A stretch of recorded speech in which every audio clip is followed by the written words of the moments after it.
Good morning friends, myself Satyam Mishra और मैं स्वागत करता हूं आप सबका आपके अपने YouTube channel effective education point पे। फ्रेंड्स, आज हम बात करने जा रहे हैं ग्रामर के एक दूसरे इंपॉर्टेंट टॉपिक के बारे में, जो है रिमूवल टू, जो कि ट्रांसफॉर्मेशन का टॉपिक है। तो यहाँ मैं आपको सारी चीजें बिल्कुल आसानी से क्लियर करने वाला हूँ कि रिमूवल टू के सेंटेंसेस को चेंज करने के क्या डिफरेंट रूल्स हैं। तो लेट्स सी, और इस वीडियो को डिटेल देखें जरूर।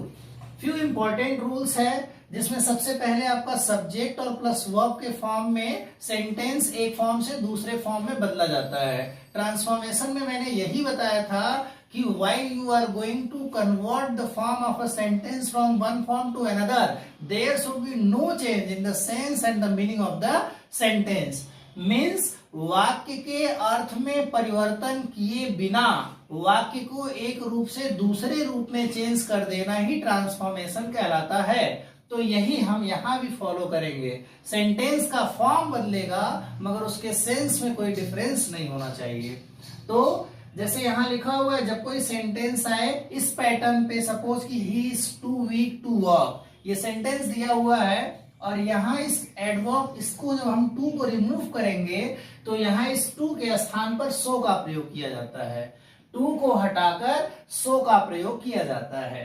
फिर जो दूसरा ये टू दिया हुआ है, इस एडजेक्टिव टू को या कनेक्टिंग वर्ड टू को हटाने के लिए दैट का प्रयोग किया जाता है। और फिर जब हम इस दैट के बाद दूसरे सेंटेंस को लिखते हैं तो पहले दिए गए सब्जेक्ट मीन्स पहला प्रोनाउन क्या है उसी को हम एज अ सब्जेक्ट यहाँ लिखते हैं। तो प्रोनाउन जो है वो उसका सब्जेक्ट हो जाता है। फिर अगर दिया गया सेंटेंस प्रेजेंट टेंस का हुआ तो हम दैट के बाद कैन नॉट का प्रयोग करते हैं। दैट के बाद सब्जेक्ट लिखते हैं और सब्जेक्ट के बाद कैन नॉट का प्रयोग करते हैं। और अगर दिया गया सेंटेंस पास्ट टेंस का हुआ तो वहां हम कुड नॉट का प्रयोग करते हैं। आइए सिंपली कुछ सेंटेंस देखते हैं और आसानी से समझने का प्रयास करते हैं। आई थिंक सब आपको बिल्कुल इजीली क्लियर होगा।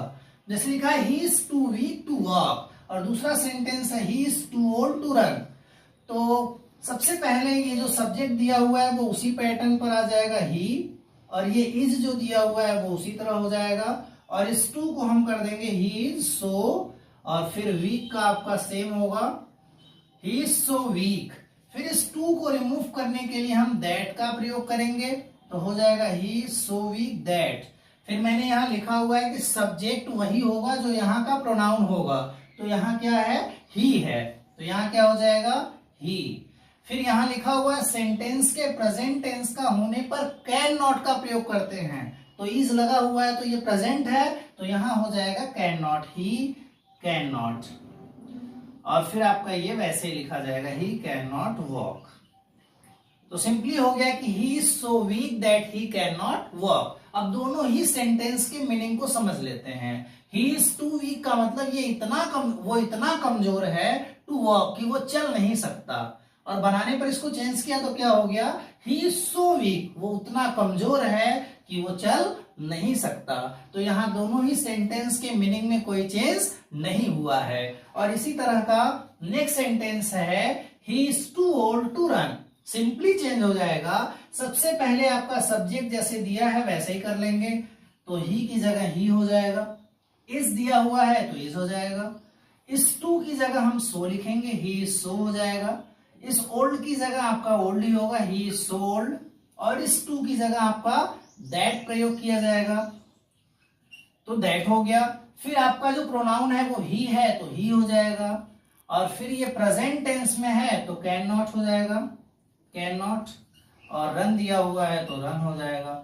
तो सिंपली यहाँ इस दो सेंटेंस से मैंने आपको बिल्कुल आसानी से क्लियर किया कि कैसे रिमूवल टू के सेंटेंस में टू को रिमूव करते हैं। और कुछ एग्जांपल्स देखते हैं आगे। फ्रेंड्स, कुछ सेंटेंस हैं जिसके थ्रू ये रिमूवल टू का जो फॉर्म है ये बिल्कुल इजीली आपको क्लियर हो जाएगा। मैं यहाँ एग्जांपल के थ्रू बता देता हूं। जैसे लिखा है the tree is too high to climb it up. अगर ऐसा कोई सेंटेंस आ जाए, too high to climb it up, तो ऐसे सेंटेंस को बनाते समय जहां सब्जेक्ट क्लियर ना हो, और अगर सब्जेक्ट क्लियर ना हो तो प्रोनाउन की जगह हम वन का प्रयोग करते हैं, ONE वन। और दूसरी चीज, कभी कभी कुछ सेंटेंस आते हैं जिसमें for me, for us, for ये वर्ड्स आ जाते हैं। तो अगर फॉर मी दिया हो तो आई हो जाएगा, अगर यहाँ फॉर हिम दिया हो तो ही हो जाएगा, अगर यहाँ फॉर हर दिया हो तो सी हो जाएगा, अगर यहाँ फॉर अस दिया हो तो वी हो जाएगा, अगर फॉर देम दिया हो तो दे हो जाएगा, फॉर यू हो तो यू हो जाएगा, फॉर इट हो तो इट्स हो जाएगा। मतलब अगर यहाँ कोई वर्ड आता है तो वहां हम उसका जो प्रोनाउन होगा, जो आपका सब्जेक्टिव केस में जो वर्ड होगा वो रख लेते हैं। फिर यहाँ the work is too large for us, तो यही यहाँ फॉर अस दिया हुआ है तो ये वी में चेंज हो जाएगा, यहाँ फॉर मी दिया हुआ है तो वो आई में चेंज हो जाएगा। और कुछ सेंटेंस ऐसे हैं जहां केवल ये टू आता है, एडवर्ब टू आता है, तो एडवर्ब टू को रिमूव करने के कई सारे रूल्स हैं। जैसे इस टू को हम सो से भी रिमूव कर सकते हैं, इस टू को हम ओवर से भी रिमूव कर सकते हैं, इस टू को हम बियॉन्ड द प्रॉपर लिमिट से भी रिमूव कर सकते हैं, बियॉन्ड द प्रॉपर लिमिट।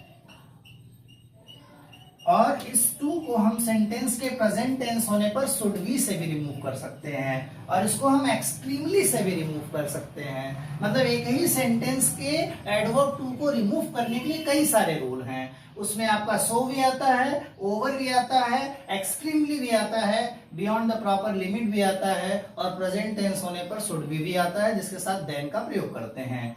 तो आइए देखते हैं sentence. The tree is too high to climb it up. तो सबसे पहले क्या कर देंगे, द ट्री की जगह आपका वही हो जाएगा द ट्री, देन इज, इस टू की जगह सो हो जाएगा, सो हाई,